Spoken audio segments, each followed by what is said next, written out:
העיקר אתה אומר לי לא להגיד לך דפוק. תגידי משהו, תמצאי דש. דש לחופית היקירה, שלא איתנו, שעובדת היום. מטיילים. אחד, מי תקע גרפס? אתה? נראה לך, אני בחוץ, אני שום דפקים על הדלת. סליחו. יאללה, קדימה. אני לא שומעת כלום. הייתי שלך בית. בקומה השנייה. רגע, מפגר. תתחילי, בקומה השנייה בבני ברק, משפחה של חרדים. הם יודעים שמשהו טוב רק אם הוא מה שהם יודעים. איש צעיר מהרצליה במחלקת עסקים. למה אתה צוחק עליי? יהיה כסף, הוא יגיע לשחקים. מי מכוון את התנועה ומי נוסע? איזה מין סוג של השפעה. פועל עליי מה הם בנבואה? ומי יודע אם אלוהים נמצא. שבותיי. שבותיי. איזה שיר מעפן וקסמן. לציין באמת שבאסת. כואב לי הגרון.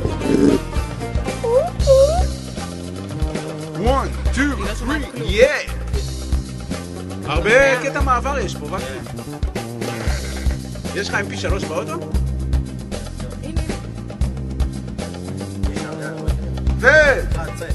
מתמחה בטלפתיה, מתכנס בתוך עצמו, מנסה מהאמבטיה להושיע את עמו.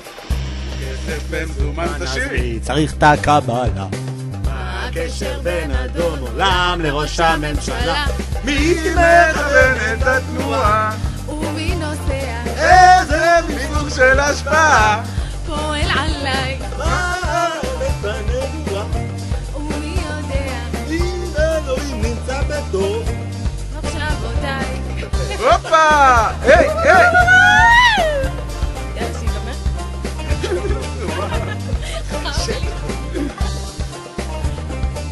שיראל המלך. היי! לא, את. בא לי להקיע, לא מרגיש טוב. אתה מרעב. איפה לטיפות? אתה יודע איפה?